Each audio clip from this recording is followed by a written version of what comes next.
بیوقوف کی دوستی سے بچنا بہتر ہے، کیونکہ وہ اگر بھلائی بھی کرنا چاہتا ہے تو بھی اس سے برائی سرزد ہو جاتی ہے۔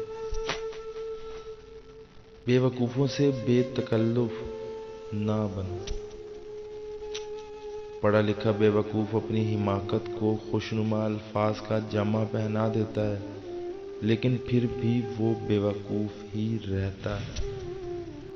جب دو آدمی کسی مسئلے پر بحث کے بغیر متفق ہو جائیں تو ثابت ہوتا ہے کہ دونوں بیوقوف ہیں۔ جو عورت کی قدر نہیں کرتا، میرے خیال میں وہ سب سے بڑا بیوقوف ہے۔ عقل مند کے ساتھ خطرے میں کود جانا بیوقوف کے ساتھ سیر کو نکل جانے سے بہتر ہے۔ کسی کو نصیحت نہ کرو، کیونکہ بیوقوف سنتا نہیں اور عقل مند کو اس کی ضرورت نہیں۔